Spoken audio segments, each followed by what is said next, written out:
सहनावतु सहनो भुनक्तु सह वीर्यं करवावहै तेजस्विनावधीतमस्तु मा विद्विषावहै। ओम शांति शांति शांति। समस्त जन कल्याणे निगतं करुणामय नमामि चिन्मयदेव सद्गुरुं विद्या। हरि ओम। I welcome you all with great love and great respect in this Bhagavad Gita discourses. So हम 10वें अध्याय में आए हैं. We will start chanting 5 shlokas from chapter 10. 10वां अध्याय 5 shlokas.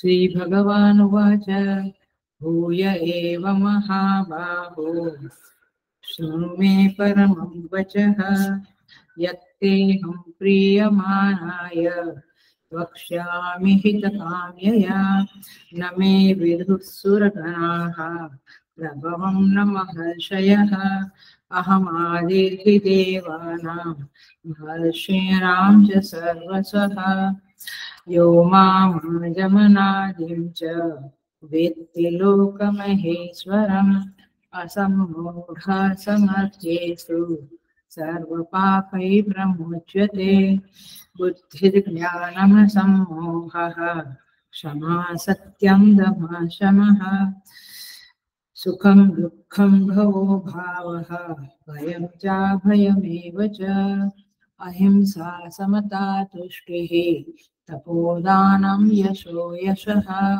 भवन्ति भावा भूतानां मत्त एव पृथग्विधाः।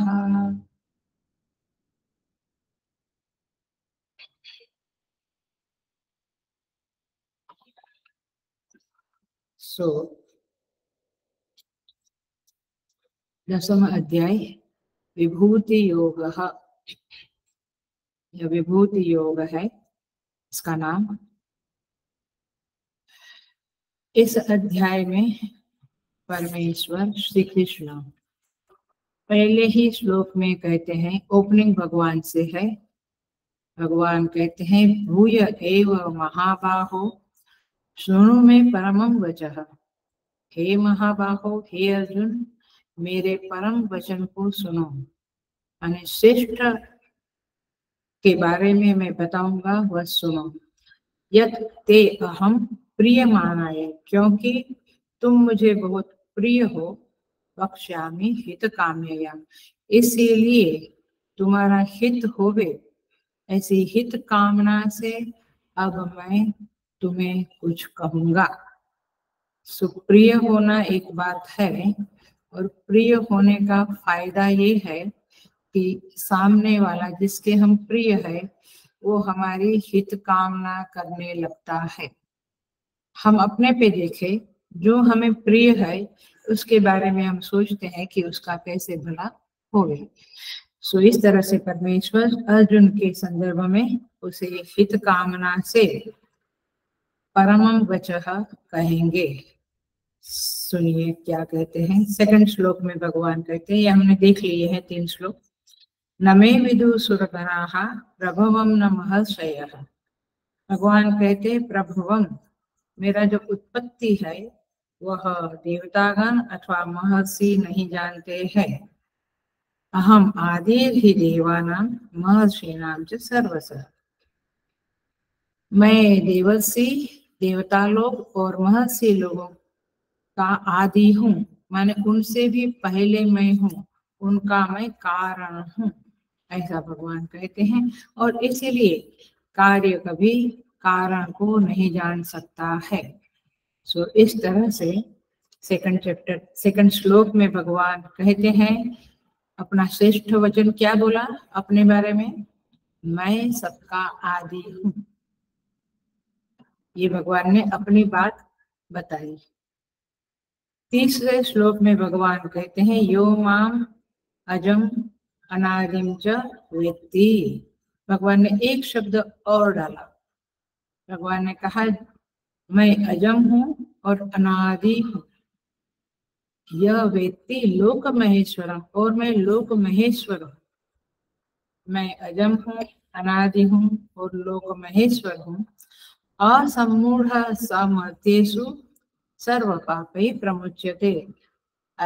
ऐसा जो व्यक्ति मुझे जान लेता है, क्या मैं अजम हूँ, अनादि हूँ और लोक महेश्वर हूँ, ऐसा जो कोई मुझे जान लेता है, सर्व पापै ही प्रमुच्यते, वो सारे पापों से मुक्त हो जाता है।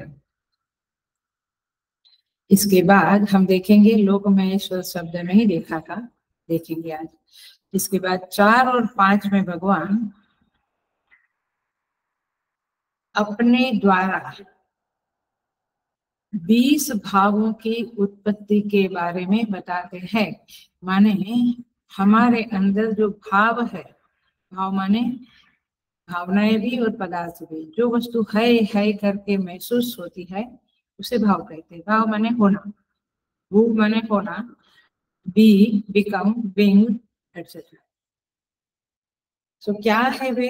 बुद्धि, गिनते जाना, ज्ञानम, असमोह, क्षमा, सत्यम, दम्भ, क्षमा, सुखम, दुखम, भवः, अभावः, भयम, अभयम, अहिंसा, समता, तुष्टि, तपः, दानम, यश, अयस। 20 भाव भगवान ने बताए।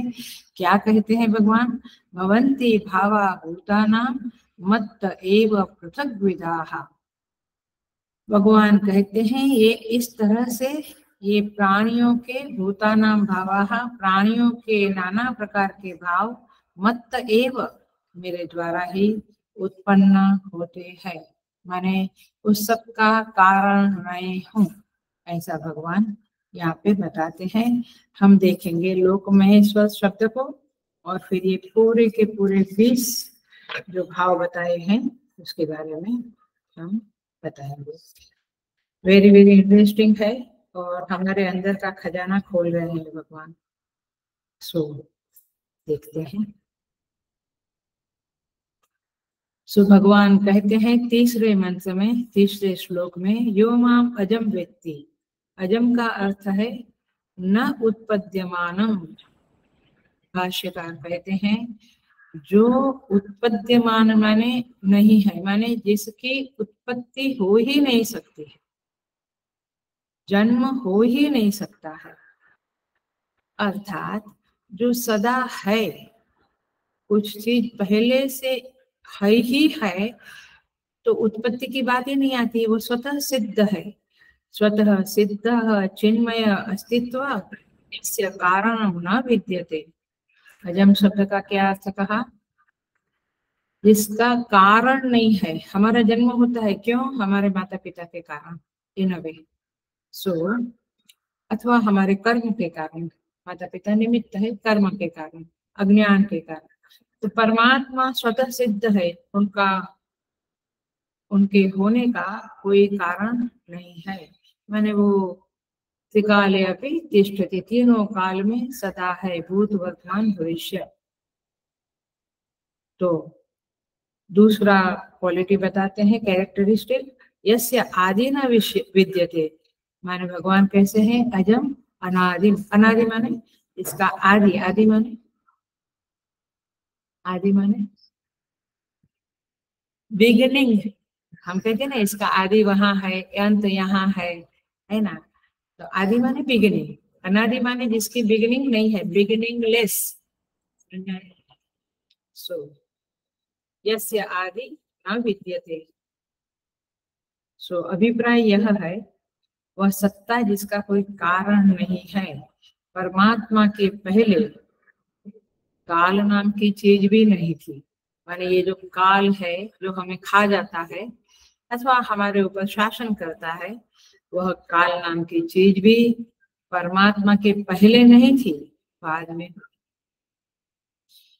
तो ये है परमात्मा का योग, योग और विभूति। दो बात है इस चैप्टर में। 7वें में भी वही है, 9वें में भी वही है। हमने पिछले क्लास में, मंडे के क्लास में सब कुछ देखा था। सो याथात्म्य माने योग, परमात्मा का याथात्म्य यही है, माने भगवान की सच्चाई यही है, आपकी भाषा में बोलूं तो, कि भगवान अजम है, अनादि है। और ये निरुपाधिक सत्ता है।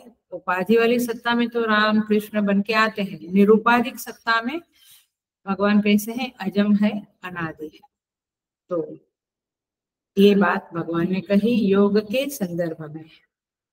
अब वैभव, विभूति ये शब्द आता है, तो लोक महेश्वर शब्द जो है वह विभूति के संदर्भ में है। अजम और अनादि शब्द किस संदर्भ में है? योग के संदर्भ में है। भगवान कहते हैं ना, मेरा योग और विभूति को जाना। तो योग जानना माने क्या जानना? निरुपाधिक रूप, अजम अनादि। और विभूति को जानना माने क्या? सोपाधिक रूप, लोक महेश्वर, राम कृष्ण इत्यादि है। दो विभाग पता चला, उपाधि वाला और उपाधि के बगैर। अजम और अनादि होना ये परमात्मा का योग है, और लोक महेश्वर होना ये उनकी विभूति है। तो ये उनका वैभव है, उनका महिमा है। वैभव क्या है? लोक महेश्वर ये वैभव है। अब आप देखना, मैं स्लोली उठाती हूँ इस शब्द को और उसको समझाने की कोशिश करती हूँ। देखो,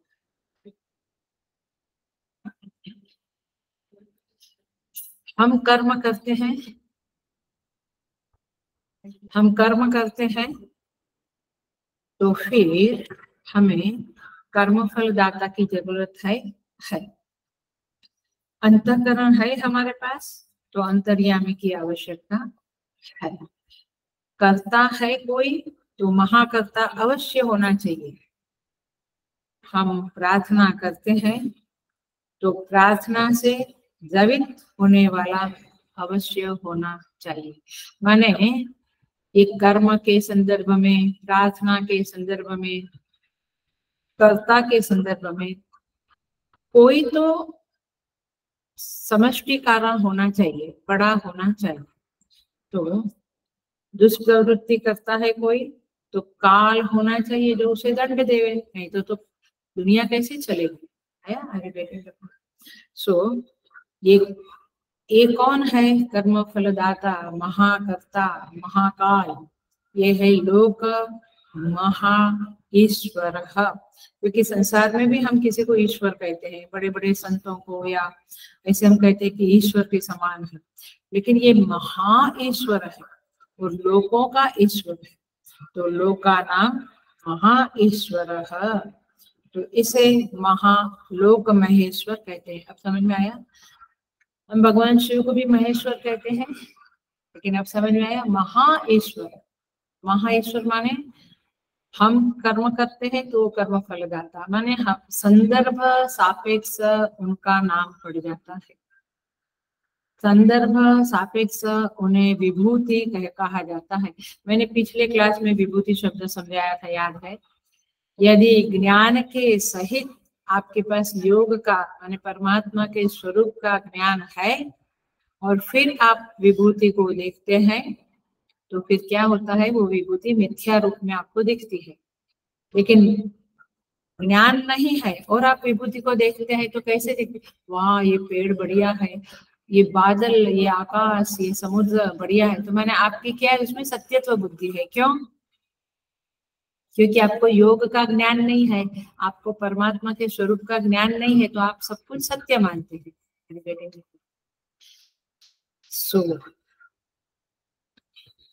तात्पर्य ये है, लोक महेश्वर शब्द को समझा रहे हैं हम। लोका नाम महा ईश्वर। ईश्वर शब्द का अर्थ भी बहुत बार समझाया है। ईश धातु का क्या अर्थ है?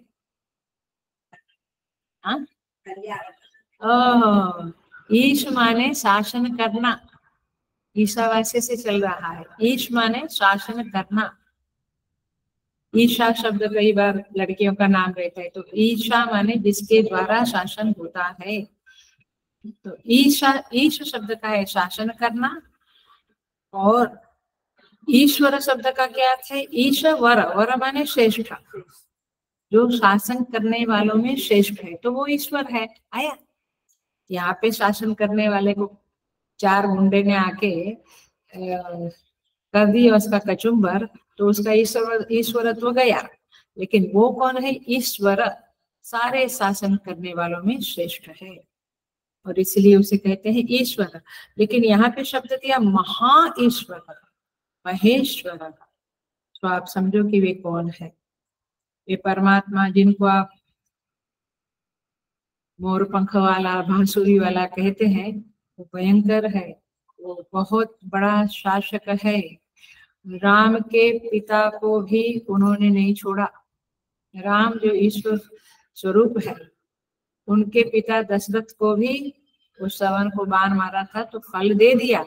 मतलब कि वो ऐसा शासक है कि जो फल देना चाहता है, जो परिस्थिति देना चाहता है, वो देकर रहता है। आपकी कुछ चलती नहीं है। इसलिए क्या कहते हैं गुरु नानक? हुक्मे अंदर सब कोई, बाहर हुक्मे न कोई, सब कोई उसके हुक्म में रहता है। उसके हुक्म से बाहर जाना ये हमारे बस की बात नहीं। वो जैसा चाहे, तुलसी बाबा कहते हैं राम की न चाह ही सो हो। राम ने जो चाहा वही हुआ, करे अन्यथा अस नहीं कोई। उससे अलग कोई कुछ कर सके ऐसा इस दुनिया में कोई भी, माने उनके संकल्प को, उनकी बात को कोई अन्यथा कर दे, ऐसा कोई नहीं। भगवान की इच्छा को कोई लंघन नहीं कर सकता है, और इसीलिए आप क्या कहते हैं? उसकी इच्छा के बिना एक पत्ता भी नहीं हिलता है, ऐसा बोलते हैं। अब देखो, ये भी जरा समझ लेते हैं हम लोग। महेश्वर शब्द को समझने के संदर्भ में ये भी समझते हैं।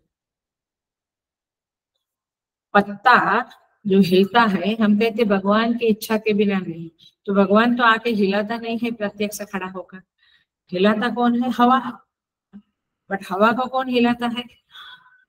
आया, हवा बहती है, किसके आदेश से बहती है?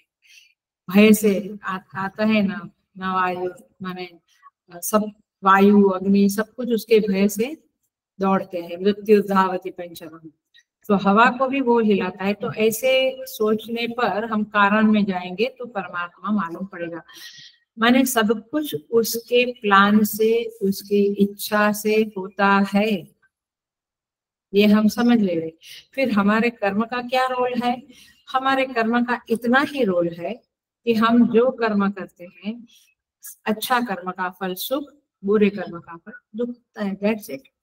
तो उसके पास योजना है, प्लानिंग है, पूरे वर्ल्ड को कैसे चलाना उसका प्लानिंग है, सॉफ्टवेयर है उसके पास। तो ये जब होता है तो विदाउट इंटेलिजेंस होता है। मूर्ख आदमी ऐसा सब योजना, मूर्ख आदमी कोई प्रोजेक्ट कर सकता है क्या? प्रोजेक्ट करने के लिए इंटेलिजेंस चाहिए, बुद्धि चाहिए। सो विदाउट इंटेलिजेंस कुछ नहीं होता है। तो क्या समझ में क्या आया? भगवान सारे जगत को चलाने की योजना करते हैं, तो वो कैसा होना चाहिए? मूर्ख। वो बुद्धिमान होना चाहिए। पहले बुद्धि है तब शासन करेगा। आ रही है बात समझ में? माने योजना, हम प्लानिंग करते हैं, ये गीता चैंटिंग कॉम्पिटिशन कर, तो प्लानिंग होता है, मीटिंग होती है बहुत सारी, इसमें डिस्कस होता है, प्लानिंग होता है। तो ये कौन करता है? बुद्धि, है ना? तो परमात्मा की दुनिया अच्छे से चल रही है, माने कि करेला का बीज डाला तो करेला ही उगता है, ऐसा अच्छे से का मतलब ये होगा। और सूर्य चंद्र अपने समय में उगते हैं, अस्त होते हैं, ये सागर मर्यादा का लांघन नहीं करता है, वगैरह वगैरह। तो पॉइंट ये है कि ये इतना बढ़िया सब योजना है, तो उसका बनाने वाला बहुत इंटेलिजेंट होना चाहिए। सो बात ये है कि ज्ञानवान भी वो होना चाहिए। इसलिए यहाँ दूसरा शब्द क्या दिया है? बुद्धिर ज्ञानम असम्मोहम, आगे के चौथे श्लोक में दिया है। बट पॉइंट ये है कि ऐसा परमेश्वर जो इस तरह से योजना करता है और शासन भी करता है, उसे लोक महेश्वर कहते हैं। भगवान कहते हैं योगम वेत्ति विभूतिम च वेत्ति। ये योग और विभूति, योग माने अजम अनादिम ऐसे स्वरूप में भगवान को जानना, विभूति जानना माने उसका लोक महेश्वर कर्म फलदाता महाकर्ता काल रूप ये जानना। ये क्या हुआ? विभूति जानना। तो इस तरह से योग जानना विभूति जानना, ये दोनों जो जान लेता है, भगवान कहते हैं उनका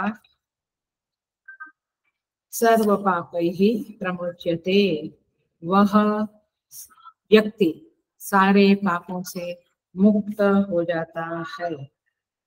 देखिए कितना बड़ा आश्चर्य है कि निष्क्रिय परमात्मा, परमात्मा कैसा है? निष्क्रिय है, अक्रिय है, उदासीन है। ऐसा परमात्मा कर्मों को देखता है, कर्मों का हिसाब रखता है और उसका फल भी देता है। कैसा? आप समझ में आती है बात? तो और फल भी देता है और निर्विकार होने पर भी प्रार्थना को सुनकर द्रवित होता है, पिघलता है हमारी प्रार्थना। वैसे तो निर्विकार है, निर्विकार माने विकार नहीं है, विकार नहीं माने चेंज नहीं है, और उसका हृदय पिघल जाता है। देखिए वो जवाब भी देता है, केवल भीतर से जवाब देता है ऐसा नहीं, बाहर से भी देता है। क्लासिक एग्जाम्पल कौन सा है? द्रौपदी।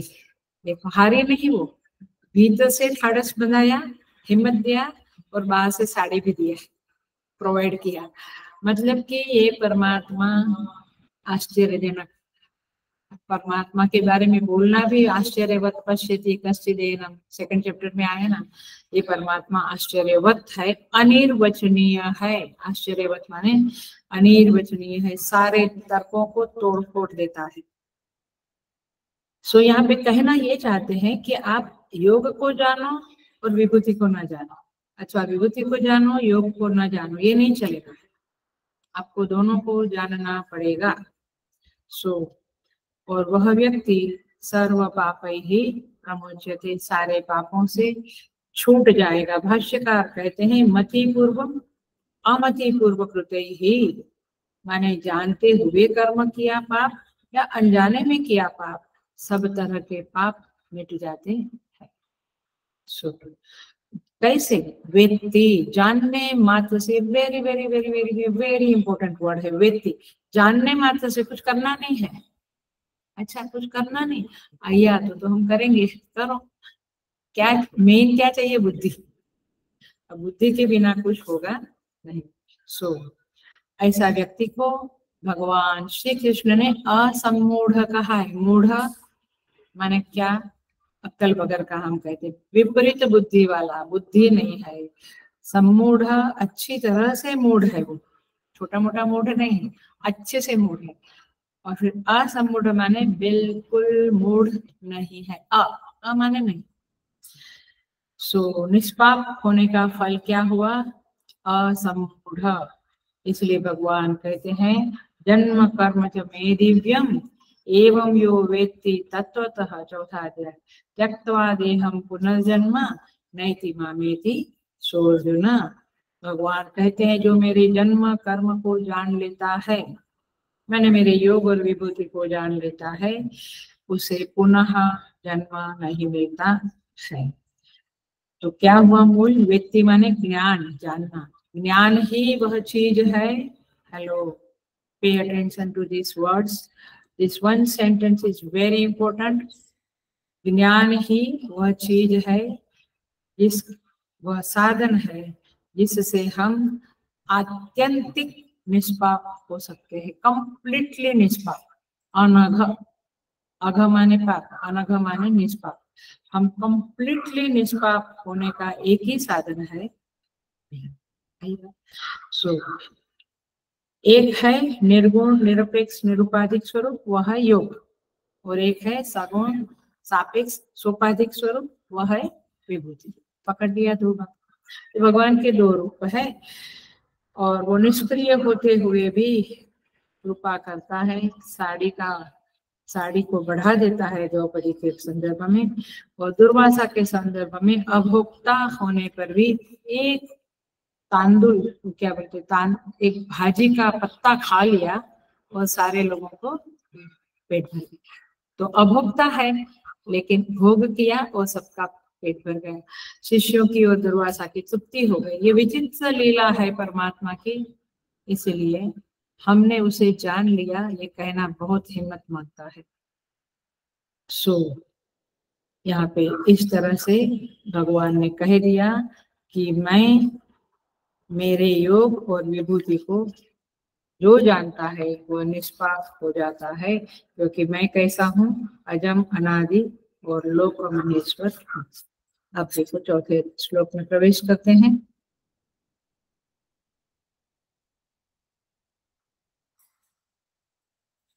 अब भगवान कहते हैं 20 वैल्यूज का नाम देते हैं, 20 भावों का नाम देते हैं। फिर लास्ट लाइन में क्या कहते हैं भगवान, भवन्ति भावा भूतानां मत्त एव पृथग्विदाः। भूतानां भावाः, मनुष्य के अंदर जो भाव उत्पन्न होते हैं, ये जबरदस्त इंपॉर्टेंट श्लोकास है। हमें इन भावों को समझना पड़ेगा और अपने अंदर कैसे उसकी उत्पत्ति होवे ये देखना पड़ेगा। वैसे भगवान ही करते हैं, पर भगवान को प्रसन्न करके इन भावों को हमारे अंदर लाना है। तो भगवान कहते हैं भूतानां भावाः भवन्ति। इम्पोर्टेंट वर्ड है मत्त एव, मेरे द्वारा ये भाव होता है, मतलब मैं इन भावों का कारण हूँ। इसको एकदम सिंपल अपनी भाषा में समझावे तो आपने देखा होगा, जो साधक है उसमें देखा होगा, अनुभव किया होगा, जब हम भगवान का नाम लेते हैं या जप करते हैं या पाठ करते हैं, पूजा करते हैं, उसके बाद हमारे अंदर किसी के प्रति डिसलाइकिंग है वो शांत हो जाती है। हमारा कुछ काम अटका है वो क्लिक होता है कि कैसे होगा, हमारी मानसिक स्थिति बेटर होती है। इसका अर्थ क्या हुआ, भगवान ने ही वो द्वेष वृत्ति को हटाकर प्रेम वृत्ति को बना लिया। अरे बेटे, भगवान ने ही वो भय जो अंदर था इसको हटाकर अभय दिया। ये देखा है हम लोगों ने, पाठ हो गया तो कुछ भय चल रहा था वो शांत हुआ, कुछ अशांति थी वो शांति हो गई, द्वेष था वो निकल गया अथवा कम हो गया। ये सब हम देखते हैं। तो अब समझ में आया, ये भाव उत्पन्न होने का कारण भगवान है, भावों की उत्पत्ति का कारण मैं हूँ। मत्त एव भूतानां भावाः भवन्ति, मेरे द्वारा ही ये होता है। ये बढ़िया बात है, इसके लिए भगवान का नाम लेना ही चाहिए। आपको मूड नहीं है तो भी लेना चाहिए, क्योंकि हम अनुभव करते हैं, हमने अनुभव किया है कि मन नहीं कहता है कि आज जब में बैठे, बिल्कुल मूड ऑफ है, बिल्कुल थकान है, फिर भी थोड़ा नाम ले लो, आपको बहुत फर्क महसूस हो। सो ये सारे आंतरिक भाव है।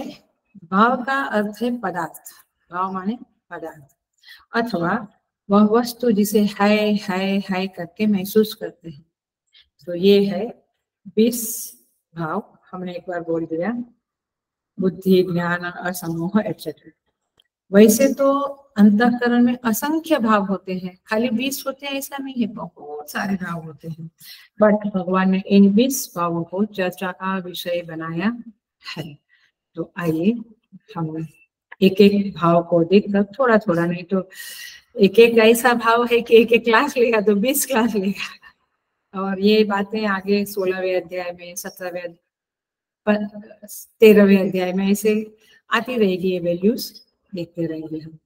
बुद्धि ही पहला भाव है, बुद्धि। देखो भगवान भाष्यकार ने क्या अर्थ किया है, अंतःकरणस्य सूक्ष्मादि अर्थ अवबोधन सामर्थ्यम।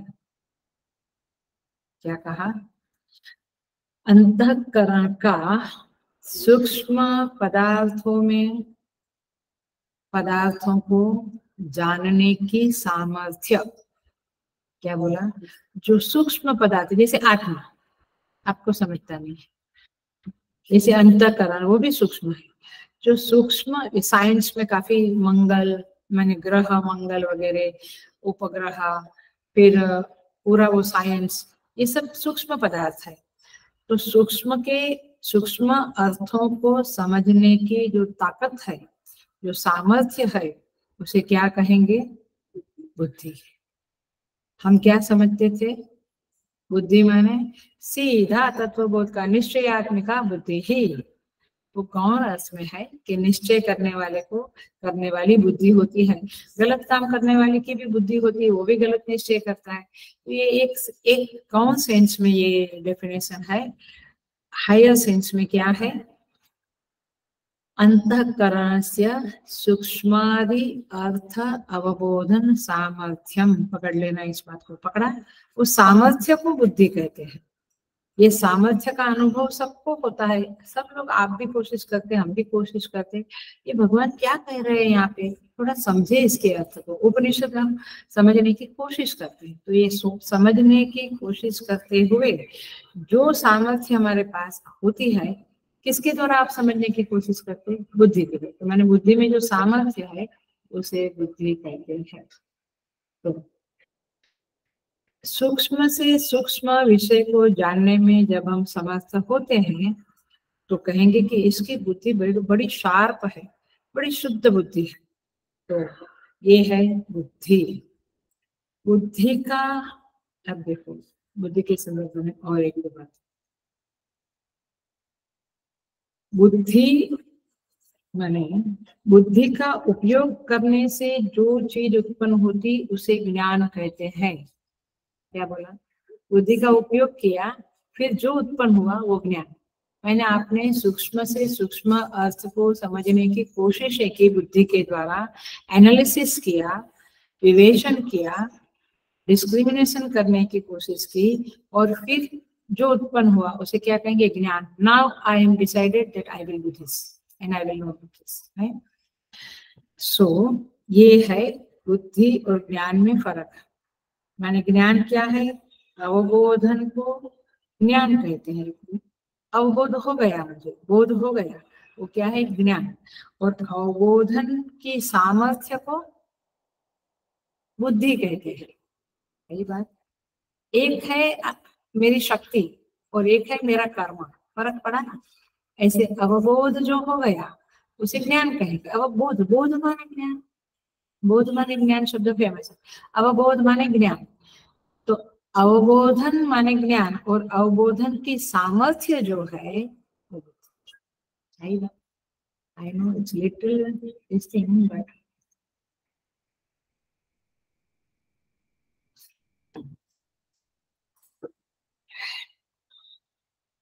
so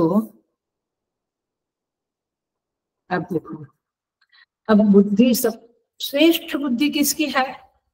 माने बुद्धि अपने अपने कंप्लीट कंप्लीट उसका सामर्थ्य कब प्रकट होगा?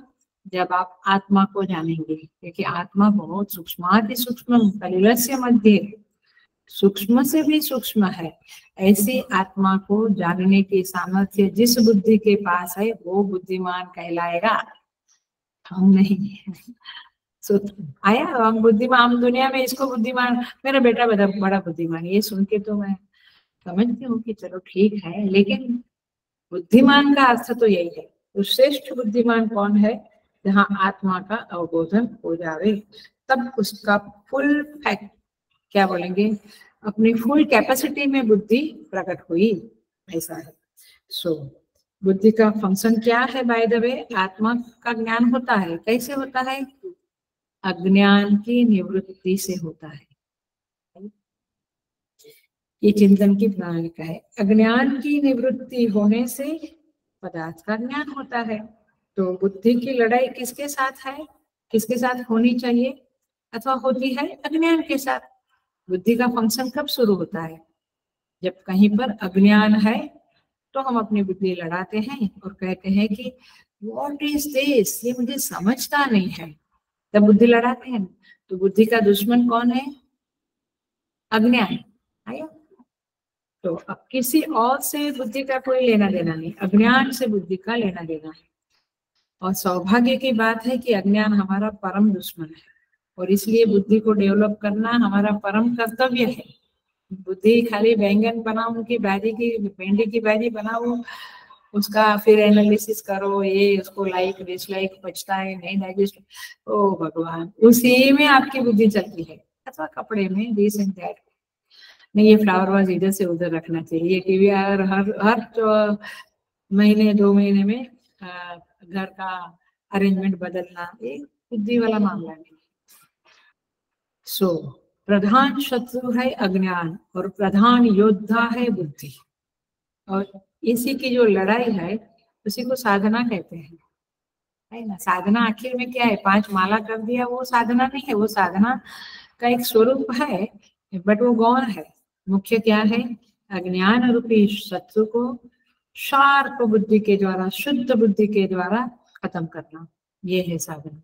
और तब जाकर मानव जीवन में मुक्ति की संभावना बनती है। ताकि पूजा पाठ किया और मुक्त हो जाएंगे, ये नहीं मानना है। सो ये है बुद्धि। क्लियर? बुद्धि में बुद्धि के बारे में क्लैरिटी है। अब शब्द है ज्ञान। तो ज्ञानम क्या है, उस बुद्धि के द्वारा जो उत्पन्न होता है हमारे अंदर, वो है ज्ञान। और सर्वोत्कृष्ट ज्ञान क्या है, आत्मा का ज्ञान है। तो ये है ज्ञान। असम्मोह, तीसरा शब्द देखो 4थे श्लोक में, असम्मोह, यह ज्ञान से भिन्न है और ज्ञान से ही उत्पन्न होता है। माने कोई विषय के बारे में हमारे अंदर संपूर्ण क्लैरिटी आ जावे तो हम क्या कहलाएंगे, असम्मूढ़। क्लैरिटी नहीं, हम लोग कई बार, अरे यार समझो ना, तुम विषय को समझो, परिस्थिति को समझो, सामने वाला समझने को तैयार नहीं होता है। कभी कभी हम भी नहीं होते। सो किसी भी विषय के बारे में संपूर्ण ज्ञान होना, उसे कहेंगे असम्मूढ़। तो ज्ञान न होना सम्मूढ़। तो चित्त में यदि ज्ञान क्लियर है तो प्रवृत्ति क्लियर होगी। यदि मुझे ज्ञान है कि सेवा करने से पुण्य मिलता है, तो मैं सेवा करने की प्रवृत्ति नहीं करूंगा। You are aware, good. तो मैं, सेवा से पुण्य मिलता है तो मैं सेवा की प्रवृत्ति अवश्य करूंगा। सो इसे कहेंगे असम्मूढ़। और जो काम मैं कर रहा हूँ वह सही है, ऐसा कॉन्फिडेंस होना, ये असम्मूढ़ता की स्थिति है। भगवान भाष्यकार सुंदर लिखते, भाष्य इसका बहुत अच्छा है, पढ़िएगा। प्रति उपपन्नेषु बोधव्येषु विवेक पूर्विका प्रवृत्ति ही। भगवान कहते हैं जो कुछ भी विषय हो वो स्पष्ट रूप से जान लिया, समझ लिया, तो फिर वह मनुष्य विवेक पूर्विका प्रवृत्ति ही, वो जो प्रवृत्ति करेगा वो विवेक पूर्वक की होगी। विवेक पूर्वक की माने समझदारी वाली होगी, सही क्या है गलत क्या है, वो क्लैरिटी वाली प्रवृत्ति होगी। तो असम्मूढ़ का अर्थ है एनालिसिस करके बुद्धि जिसकी शार्प एंड शुद्ध है, वो व्यक्ति विवेक पूर्वक की प्रवृत्ति करता है, अर्थात सही प्रवृत्ति करता है, और इसीलिए वह सुखी रहता है। गलत प्रवृत्ति करने से दुख आता है, सही प्रवृत्ति करने से सुख आता है। तो इस प्रकार भगवान ने 3 शब्दों का उच्चारण किया, बुद्धि, ज्ञान और असम्मोह।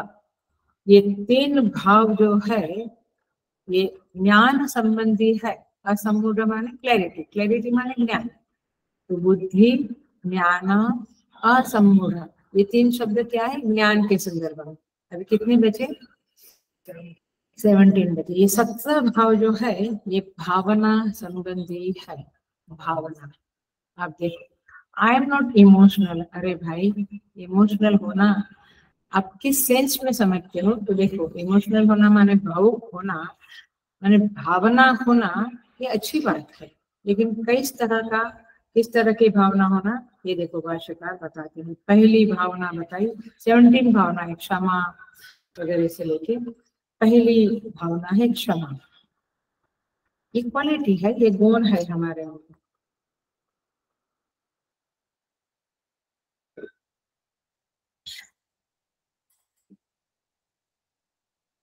क्षमा भाष्यकार क्लासिक डेफिनेशन देते हैं, आकृष्टस्य भाष्य है तो देखना, ताड़ितस्य वा अविकृत चित्तता, किसी के द्वारा निंदा किया जाने पर या ताड़ना, ताड़ना माने मारना, ताड़ना किए जाने पर भी अविकृत चित्तता, चित्त में विकार ना आवे। हमारा तो तुरंत इमीडिएटली विकार आ जाता है। स्वयं विकार ना आना माने अंदर की शांत स्थिति में कोई हलचल ना होना, इसे क्या कहेंगे? क्षमा। मतलब देखिए,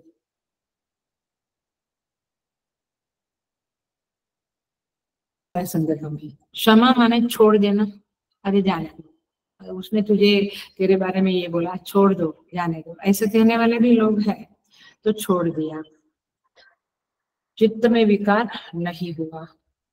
लेकिन लेकिन हेलो, ध्यान से सुन लेना ये बात, हमने छोड़ तो दिया, उसके साथ झगड़ा करने नहीं गए, उसके बारे में बुरा नहीं बोला, और हम कहते जाने दो, लेकिन चित्त जो है वह सुबह से शाम तक उबलता रहता है। आई बात समझ में? अंदर उबल जैसे चाय उबलती है ना, दूध उबलता है, ऐसे अंदर उबलता रहता है, चित्त में एक कंटिन्यूअस एक हलचल मची रहती है। क्या? ऐसा क्यों कहा? मैंने तो उसके बारे में कभी बुरा नहीं बोला, शायद ये गलत मैंने सुना होगा, कोई मुझे उकसाने को कहता होगा। So many thoughts are coming in our mind when we are hurt by someone, somebody. So यहाँ तो क्षमा क्या है? क्लासिक शब्द डाला है अविकृत चित्तता, मतलब कि चित्त में विकार ही ना हो, कोई हलचल ही ना हो। हलचल इज अ राइट वर्ड है ना अपना कॉमन में, कोई हलचल ही नहीं होती है। किसी ने कुछ कहा, अच्छा ऐसा कहा, ठीक है, उसके बाद बोला, हम तो जस्टिफाई करते हैं, मैं ऐसा नहीं कहा था, मैं ऐसा कह ही नहीं सकता, do you believe that I can say like that. इतना ज्यादा हम आर्ग्यूमेंट करते हैं, चाहे तो वो गलत है ऐसा साबित करने को। अच्छा, कोई हमारी हर्ट करता है, हमें हर्ट करता है, ताड़ना तो दूर की बात है, हर्ट करने से ही चित्त उबल दाबल हो जाता है, माने बिल्कुल उबलने शुरू हो जाता है। सो क्षमा क्या है? चित्त में विकार न आना, अर्थात चित्त की निर्विकारता ही क्षमा है। ये कब होगा पता समझ में आता है? चित्त निर्विकार कब रहेगा? मैंने देखे है ऐसे इंसान को, 2 इंसान मेरे जीवन में क्लोज व्यक्ति है जिनके चित्त में विकार नहीं आता है। आप कुछ भी कहे दो, कुछ भी कर लो, ताड़ना भी कर दो, विकार नहीं आता है। क्यों?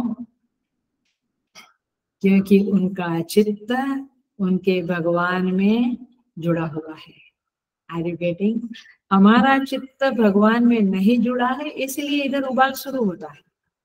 Got it? हमने देखे हैं ऐसे 2 व्यक्ति को जीवन में कि जिसके चित्त, मैं तो 10 साल साथ में रही, चित्त में कभी विकार ही नहीं, क्षमा ही क्षमा, हम कुछ भी करें उनके चित्त से क्षमा ही नितरती है, क्षमा ही बहती है।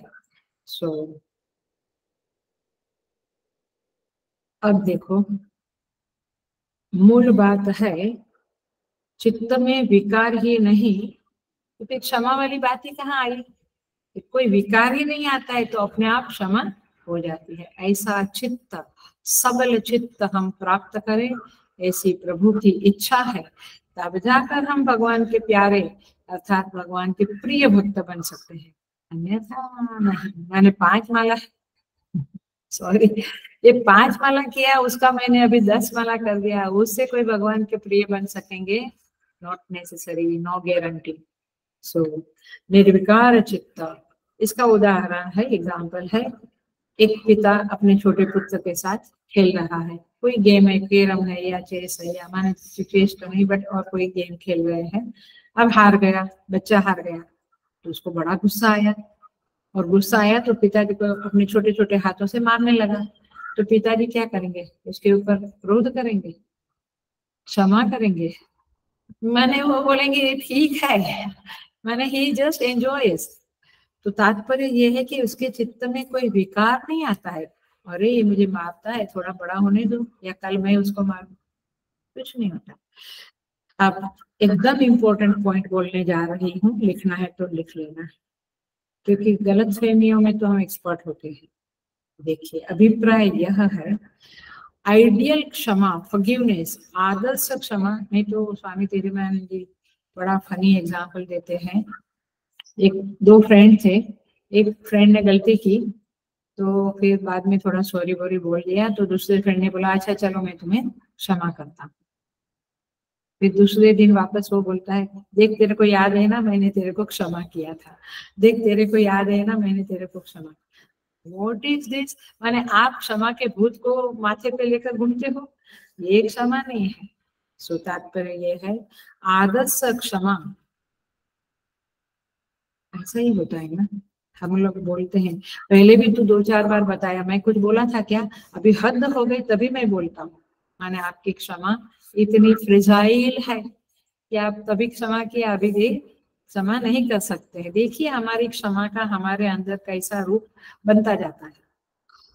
सो आदर्श क्षमा, आइडियल फॉरगिवनेस तब घटेगी जब व्यक्ति अपराध करने वाले की तुलना में बड़ा माने उम्र से बड़ा नहीं, दिल से बड़ा। हम बड़े होते हैं तो हम कहते हैं अरे छोटा आदमी है, जाने दो, गलती किया तो किया, है ना। तो जब आप भीतर से बड़े हो, और हेलो सेकंड पॉइंट, और उसके साथ आत्मीयता हो, तब जाके आप अपराध क्षमा कर सकते हैं। भाई बात, नंबर 1 बड़ा हो, नंबर 2 आत्मीयता। अपनापन नहीं तो हम क्षमा नहीं करते, हम निकाल देते हैं, चलो दूसरा मेड मिल जाएगा, हटो। आया, आत्मीयता है और उनसे हमारा दिल बड़ा है तो हम कर सकते हैं। बाप बेटे को बहुत बार क्षमा कर लेता है, माता भी क्षमा करती है, क्यों? दिल बड़ा है और आत्मीयता है। आ रही बात समझ में? हम उसके कंपैरिजन में छोटे दिल वाले हैं और आत्मीयता नहीं है तो क्षमा नहीं होगी। तो आत्मीयता होगी तो बड़े उम्र में बड़े व्यक्ति को भी हम क्षमा कर देंगे। बेटे, अच्छे बच्चे माँ बाप को भी कभी क्षमा करते हैं, बुढ़ापे में माँ बाप का बिहेवियर कुछ अलग होता है तो क्षमा कर देते हैं। तो जिसके साथ बराबरी का भाव है, बड़प्पन नहीं, हम दोनों सेम, तो क्षमा नहीं होगी। बड़प्पन है, हम बड़ी बहन है, बड़े भाई है, तो बोलेंगे छोटा भाई है ना मेरा, ध्यान। तो क्षमा की साधना बहुत बड़ी साधना है। भगवान कहते हैं मेरी विभूति और मेरे योग को समझने के लिए ये 20 भावों को आपको अपनाना पड़ेगा। You will have to cultivate these values in your mind, in your अंतःकरण, तब जाकर हम परमात्मा के प्रियमाणाय प्रिय बन सकते हैं। अब देखो, जब हम क्षमा करते हैं तो क्या होता है, फायदा क्या है? क्योंकि आखिर में फायदा क्या है? सहन शक्ति बढ़ती है। Is that right? हम सहन कर लेते हैं, सहन शक्ति बढ़ती है। स्वयं की शक्ति का संरक्षण होता है। हमने देखा है ना, जब हम आर्गुमेंट करने लगते हैं तो शक्ति का व्यय हो जाता है। तो क्षमा करने से सहन शक्ति बढ़ती है, शक्ति का संचय होता है। तो क्षमा की ऑपोजिट विलोम वृत्ति क्या है? क्षमा नहीं किया तो क्या करेंगे? बदला लेने की कोशिश करेंगे। उसने मुझे बोला तो मैं देखो उस प्रसंग में आएगा ना तब उसको ऐसा बोलता हूँ, है ना। इसको क्या बोलेंगे? प्रतिशोध, प्रतिशोध, बदला। तो विच इज बेटर, क्षमा और प्रतिशोध? क्षमा इज बेटर। थोड़ा सहन कर लो, थोड़ा छोड़ दो। तो आप कहेंगे ये मुझे पता है, फिर ऐसे छोड़ते जाएंगे ना तो सर पे चढ़ जाएंगे। तो विवेक वापरो, विवेक का उपयोग करो, कैसे करना क्या करना। तो प्रतिशोध की वृत्ति तो नेगेटिव वृत्ति है, और वो तो वृत्ति भी और उसके कारण प्रवृत्ति भी हमारी शत्रु पराया ही हो जाएगी। फिर जीवन भर हमारे चित्त में शत्रु का वास हो जाएगा, वो इसका निवास होगा। वी डोंट वांट एनी शत्रु इन अवर माइंड। साधक है ना, इसलिए शत्रु तो नहीं होना चाहिए। तो फिर बदला लेना ही उस व्यक्ति की प्राथमिकता होगी, साधना विधना पीछे हो जाएगी। तो पूरा जीवन फिर वो व्यक्ति जिसने मेरा हर्ट किया, मुझे तकलीफ दिया, उसको मैं क्षमा नहीं किया, तो फिर पूरा जीवन योजना बनाता रहूंगा, क्या उसको कैसे नीचा दिखाऊं, कैसे उसका बुरा होवे। इतनी डेंजरस वृत्ति है ये। और बहुतों के नहीं, काफी परसेंटेज 70, 80 वट एवर परसेंटेज ले लो, इस दुनिया में यही वृत्ति वाले लोग ज्यादा है।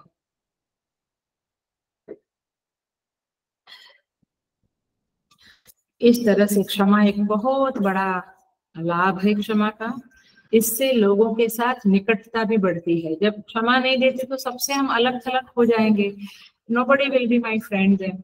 सो एक क्षमा बहुत बड़ा गुण है, और यदि क्षमा नहीं देते हैं तो बेटा भी अपना शत्रु हो जाता है। और इसीलिए संबंध बनाने हैं तो क्षमा के गुण को डेवलप करना पड़ेगा। हमें किसी से संबंध नहीं रखना है तो आप क्षमा को भी छोड़ दो, फिर आप प्रतिशोध की ही जीवन जियो, प्रतिशोध का ही जीवन जियो।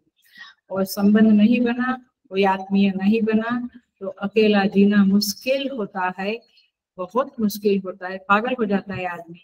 इसीलिए क्षमा का गुण बहुत बड़ा गुण है, हम इसे अपनावे, यही सच बात है।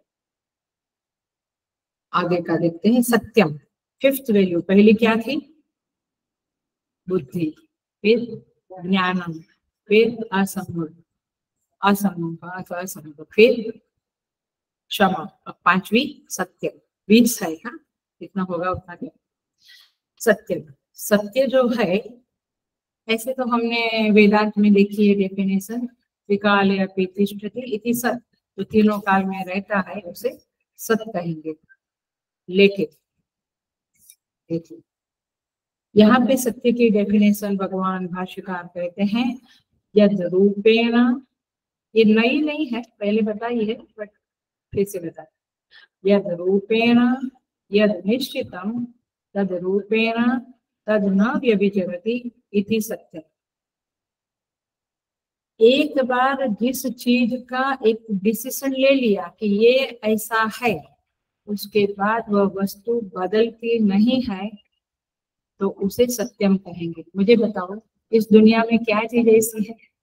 हमारा मन ही बदलता है, हमारा शरीर, हमारी बुद्धि, हमारे संबंध, सब कुछ बदलता है, हमारी भावनाएं, सब कुछ बदलता है। तो यहाँ पे भाष्यकार कहते हैं ये सत्य शब्द है, वाणी से संबंधित है, माने हमारी वाणी सत्य होनी चाहिए। तो ये बात संसार के लोगों में, माने जो संसारी है, संसार के लोग नहीं बोल रहे, संसारी है, साधक नहीं है, उनके जीवन में ठसोठस भरी हुई है। वाणी का सत्य तो वे कभी पालन करते ही नहीं। कल आता हूँ, कितने बजे आते हैं? 11 बजे आता हूँ, शनिवार है ना। अच्छा 11:30 पौने 12। अरे आप नहीं आए? हाँ थोड़ा काम हुआ, मैं शाम को आता हूँ सेवा के लिए। सब मेरे सामने ही एग्जाम्पल छोड़ा, शाम को नहीं आए क्योंकि शाम को कुछ कॉल आ गया, जाना पड़ा। कल रविवार है, तो रविवार को तो आप नहीं आते हैं। नहीं मैं आऊंगा 11:30 12 पौने 12 तक आऊंगा, फिर नहीं आऊंगा। मैसेज भी नहीं डालते हैं, हम फोन करते तो फोन भी नहीं लेते हैं। इसको क्या बोलेंगे? वाणी का सत्य। आया समझ में? वाणी का सत्य मैंने बोला है तो मुझे जाना है, और नहीं जा सकते हैं तो कुछ मैसेज डालो, बट मोस्टली तभी बोलो कि मैं आऊंगा जब आप आ सकते हो। आप कुछ दे सकते हो तभी बोलो कि मैं ये दूंगा। नहीं मैं उसको, आप चिंता मत करो, आपके बेटे को नौकरी दिलवा दूंगा। वो आया बेंगलोर से, ये बम्बई से बेंगलोर गया, मिला ही नहीं। आपके वाणी में सत्य होना चाहिए, मैं ये करूंगा, ये दूंगा। पहले के इसलिए रघुकुल रीति सदा चली आई, प्राण जाए पर वचन न जाए। पहले के लोग बोलने में बहुत सावधान होते थे। ये तो मैं बोला ना, बहुत मेरे सामने मेरे सेक्रेटरी, मैंने उधर के मैंने बैठते थे और पत्नी का फोन आया, बस अभी दरवाजे में ही पहुंच रहा हूँ। अरे मेरे सामने बैठ गए, 15 मिनट आपको घर पहुंचने को लगेगा। वो हंसते हैं, बोलते हैं ये तो ऐसा ही, ये भी लोगों को ऐसे ही बोल देंगे, आई देगा।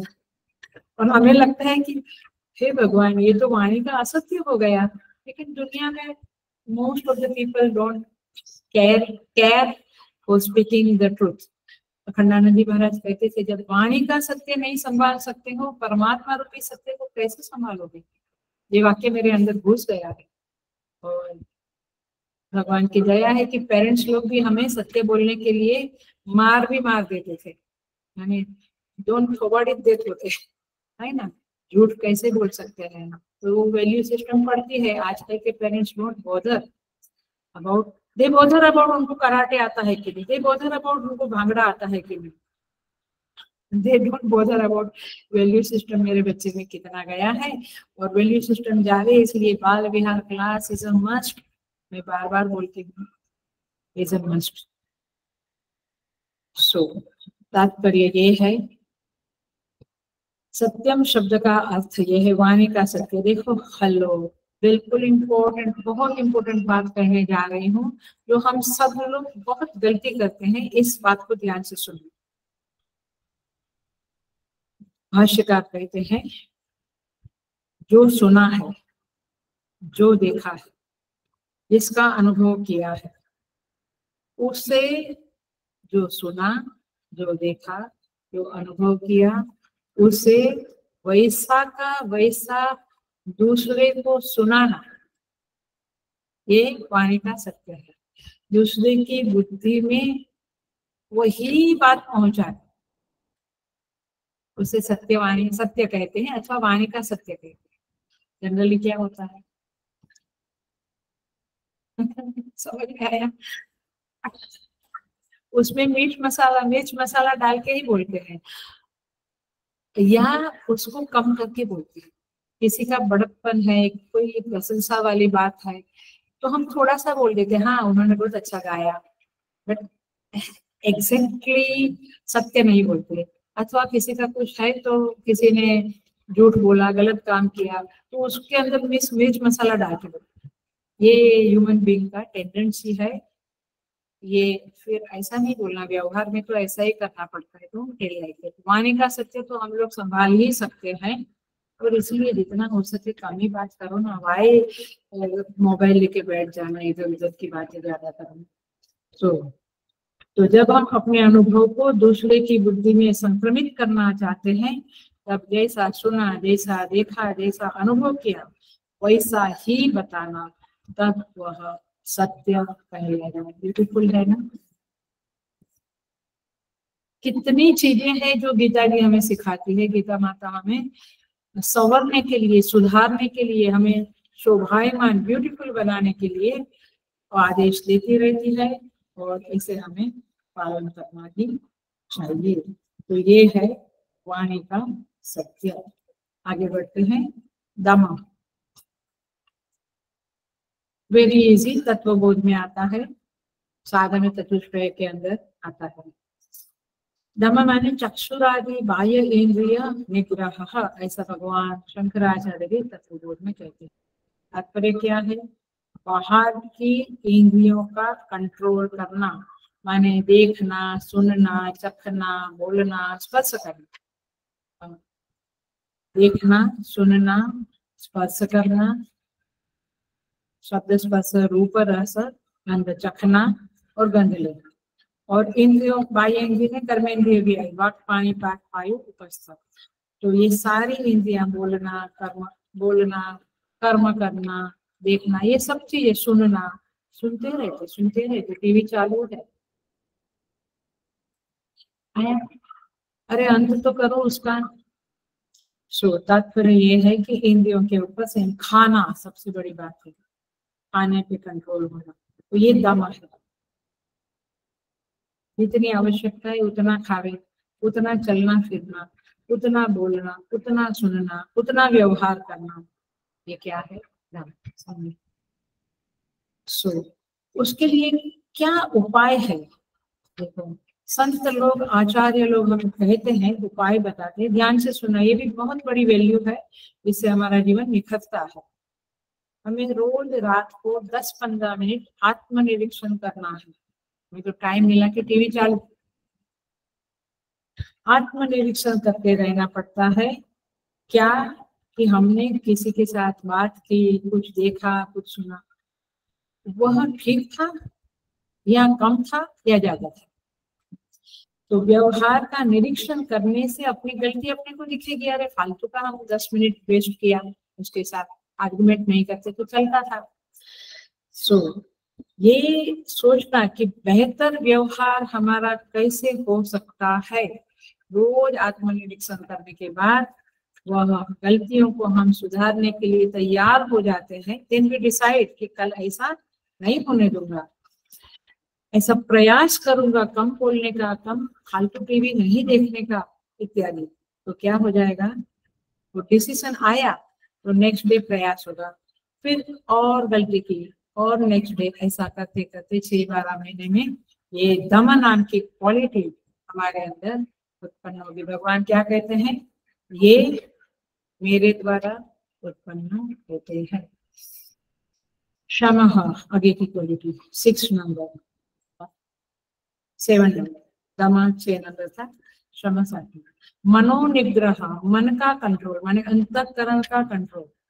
देखो, दम माने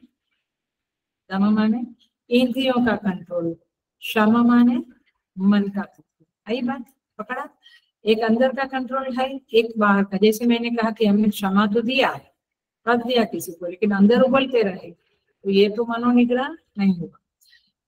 सो मन के संयम को मनोनिग्रह कहते हैं। इसका तात्पर्य ये हुआ कि मन शांत अवस्था में रहे, चिंतन करे, बट फालतू का हलचल मन में ना होवे। मन का संयम एक चीज है और इंद्रियों का संयम एक दूसरी चीज है। दोनों एक दूसरे पर निर्भर भी है। मन उबला तो इंद्रियां छूट गई, धड़ाधड़ बोलना शुरू किया, और कभी अंदर इतना डिस्टर्बेंस नहीं हुआ, लेकिन इंद्रियों को आदत पड़ी है ज्यादा बोलने की, या ज्यादा खाने की, या ज्यादा देखने की, तो फिर मन भी उसके कारण डिस्टर्ब रहेगा। They both are connected. तो क्षमा एंड दमा, मनोनिग्रह। 8वीं क्वालिटी है सुखम। देखो, ये कम से कम ये श्लोक पूरा करते हैं, 5वां श्लोक को अगले क्लास में लेते हैं।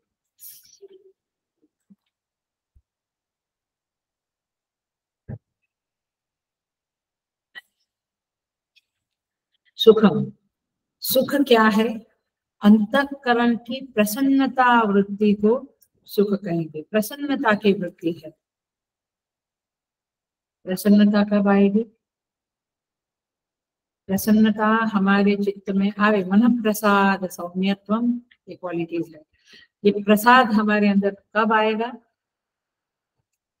गीता जी में भी है ना, जब हमारे अंदर से इच्छाएं शांत हो जाएंगी, तब हमारे अंदर प्रसन्नता की वृत्ति आएगी। कोई चीज मिली और मुझे आनंद आया, वो अलग है, लेकिन हम चाहना से रहित रहे तो वह है प्रसन्नता। सो अदरवाइज ये सुख नाम की जो चीज है, प्रसन्नता हाईएस्ट चीज है, बट सिंपल सुख का डेफिनेशन है अनुकूलम वेदनीयम सुखम। सिंपल, अनुकूलम वेदनीय सुखम, माने मुझे जो अनुकूल है। सपोज मुझे व्हाइट कलर पसंद है और किसी ने ब्लैक कलर पहना, तो मुझे क्या हुआ, सुख हुआ कि दुख? I don't like it. तुरंत हमारा मन में एक हल्की सी व्यग्रता आ गई, अथवा चिड़चिड़ापन आ गया, मैंने थोड़ा सा चिड़ चढ़ा हमको कि अरे क्या काले कपड़े पहनते मंदिर में आते हैं, है? तो प्रतिकूलम वेदनीयम दुखम, जो प्रतिकूल है मुझसे, अरे मैंने कहा था कि मोगरे का पौधा लगाओ, आपने ये क्या लगा दिया, आया? प्रतिकूल हुआ तो दुख, दुख माने डिसलाइकिंग हुआ, चित्त में थोड़ी व्यग्रता आई। और सुखम माने I like it and I am happy about it. So अनुकूलम वेदनीयम सुखम। तो देखो, तो प्रिय है वो सुख देता है। प्रिय कौन बनेगा? सब चीजें अच्छी है अपने अपने में, लेकिन मुझे प्रिय कौन बनेगा? जो मेरे अनुकूल है। कभी कभी कहते हैं ना, गुरु लोग भी, गुरुजन भी किसी सेवक को अपने पास लेते हैं। क्यों? क्योंकि वो प्रिय है। प्रिय क्यों बना वो सेवक? अनुकूल है। आई बात। ये पक्के सिद्धांतों को समझ में रखो। कई माता पिता में भी, अभी नहीं, अभी तो एक ही होता है, बट 4 5 6 बच्चे हैं तो कोई प्रिय बच्चा हो जाता है। माने ऐसा लगता है कि ये बच्चा माँ को बहुत ज्यादा प्रिय है। आया, ये सिद्धांत पक्का करो। कोई मुझे सुख देता है वो मुझे प्रिय है। सुख कौन देता है? जो प्रिय लगता है। बट प्रिय कौन लगता है? नहीं, वो तो फिर वो तो अनावस्था दोष हो गया। प्रिय लगता है वो सुख देता है। सुख कौन देता है? प्रिय। प्रिय कौन लगता है? जो अनुकूल होता है। समझ में आया? अनुकूल होना माने, हमने कहा तुम 8 बजे आना तो 8 बजे आते हैं। हमने कहा कि आज ये काम छोड़ दो, ये काम कर दो, तो वो काम करते। हर चीज में प्रतिकूल होना। अरे भाई ये प्रिंट आउट निकाल के दो ना, तो दूसरी प्रिंट आउट निकाल के। तो अनुकूल रहा कि प्रतिकूल? तुम पहले कुकर चढ़ा दो, बाद में ये पोछा करना है। नहीं नहीं, पहले मैं पोछा करता, बाद में। प्रतिकूल आया। अनुकूल प्रतिकूल। कोई हमारे प्रति, हम हमारे चित्त को डिस्टर्ब नहीं करता है, और कोई हमारे चित्त को बारंबार डिस्टर्ब करता है, तो ये हुआ प्रतिकूल। और अनुकूल माने वो हमें हमारे प्रति वो अनुकूल रहता है, माने हमें जैसा चाहते हैं वैसा करता है। तो सीधी सी बात है, हमने कुछ चाहा और उसमें अलग कुछ किया, प्रतिकूल हो गया। It's very difficult. घर में 4 लोग रहते हैं, सभी हमेशा एक दूसरे को अनुकूल नहीं होते। कभी कभी कोई कोई प्रतिकूल होता। पहले बड़ा ज्वाइंट फैमिली था तो कभी कभी कोई कोई प्रतिकूल हो जाता था, बट संभला जाता था। बट तो प्रसन्नता की वृत्ति होती है सुख में, और अप्रसन्नता की वृत्ति होती है दुख में। तो प्रतिकूल तो अनुकूल संवेदना के कारण बनती है प्रसन्नता, और प्रसन्नता सुख कहलाती है। और प्रतिकूल संवेदना के कारण बनती है अप्रसन्नता, और वह दुख का कारण होती है। तो यहाँ पे प्रतिकूल घटना के कारण जो संताप बनता है उसे भी दुख कहते हैं। अनुकूल घटना के कारण जो खुशी होती है उसे सुखम कहते हैं। आगे बढ़ जाते हैं। भव। भव माने उद्भव, उत्पत्ति। भगवान कहते हैं उत्पत्ति का कारण भी मैं ही हूँ। अभाव, भवो भावो, यहाँ पे लिखा है। तो अच्छे श्लोक में देखो, भगवान कहते हैं सुखम दुखम भवो अभावः भयं च अभयम् एव च। अभाव माने जिस चीज का उत्पत्ति हुआ उसका नाश भी होगा। नाश होगा तो उसको क्या बोलेंगे? वो अभाव हो जाएगा। वो चीज अब मेरे पास रही नहीं। तो भाव भी प्रभु है, अभाव भी प्रभु है। मैंने उसका विनाश हो जाए उसे अभाव कहलाता है, और उसका कारण परमेश्वर है। भाव का भी अभाव का भी। कुछ मेरे पास है, कुछ मेरे पास नहीं है, सबका कारण परमात्मा है। तो ये तो बहुत बड़ा सिद्धांत मिला। फिर हम दुनिया वाले को दोष ही नहीं देंगे, इसके कारण मेरा अभाव हो गया, इसके कारण मुझे एडमिशन नहीं मिला। यदि ये हट जाता तो मेरा नंबर लग जाता। ऐसा आता है ना, यहाँ पे रुक जाता है एडमिशन बड़ी बड़ी एग्जाम्स में। सो भव अभाव, सबका कारण परमात्मा है। लेकिन हम क्या कहते हैं? ये मैनेजमेंट ने ऐसा किया, ये व्यक्ति ने ऐसा किया, ये परिस्थिति के कारण अभाव हुआ। Don't blame anything in this world. Everything is, सबका कारण परमात्मा है। भयम अभयम। भयम अभयम का अर्थ है, हम जानते हैं भय माने क्या, लेकिन और थोड़ा सा बोल तो नहीं।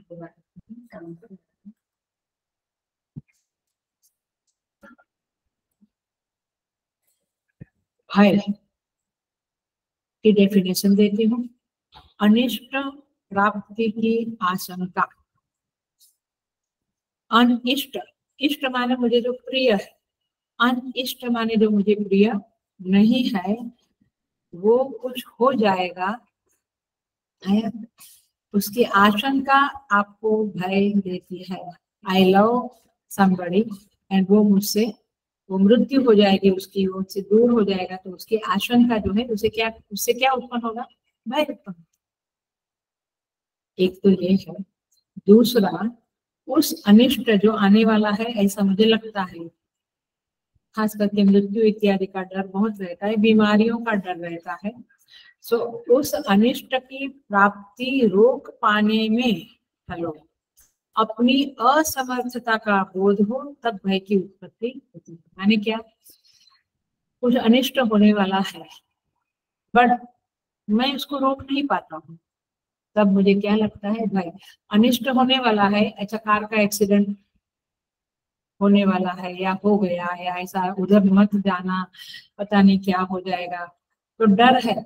लेकिन उसे रोक पाने की हमारी सामर्थ्य है, तो हमें, जैसे कोई बीमारी है, चल कोई बीमारी आई, अरे डॉक्टर से हम रोक लेते हैं, हमारे पास पैसा है, हमारे पास फैसिलिटीज है, तो इतना भय नहीं लगता। लेकिन मेरे पास पैसा नहीं है, ये बीमारी आई तो क्या होगा, अनिष्ट की प्राप्ति की आशंका और उसे रोक पाने की असमर्थता का बोध हमें भय की प्राप्ति कराता है। और दूसरा, इष्ट का वियोग, इष्ट का वियोग हो जाए तब तो दुख होता है, बट इष्ट के वियोग की आशंका भय देती है। दुख एक भय का फर्क न, जब इष्ट का वियोग हो गया तो दुख हो गया, लेकिन इष्ट के वियोग की आशंका भय देती है। अनिष्ट के संयोग की आशंका, अनिष्ट का संयोग माने अनिष्ट हुआ तो वो भय देती है, और इष्ट के वियोग की आशंका भय देती है। पकड़ी बात आपने, जो मुझे प्रिय है वो चला गया तो अच्छा, वो अभी दूसरा घर लेना चाहता है तो वो गया, वो जाएगा जाएगा तो भय लगता है। और अनिष्ट कुछ हो गया, मृत्यु आ गई, भयंकर रोग हो गया, तो उसके आशंका से भी भय होता है। तो भय के दो प्रकार जाने आपने, इष्ट के वियोग की आशंका, अनिष्ट के संयोग की आशंका, और उसे दूर करने की सामर्थ्य का बोध, दूर करने में असमर्थता का बोध हमें भय देता है। तो इस तरह से बहुत कुछ है, इसमें बीमारी है, अकेलापन है, तो मैंने चीजें हैं जहाँ में भय लगता है। तो इस तरह से चौथा श्लोक हमने पूरा किया। पांचवा श्लोक अहिंसा समता वाला आगे की क्लास में करेंगे। ओम पूर्णमदः पूर्णमिदं पूर्णात् पूर्णमुदच्यते पूर्णस्य पूर्णमादाय पूर्णमेवावशिष्यते। ओम शांति शांति शांति। हरि ओम। श्री गुरुभ्यो नमः। हरि ओम।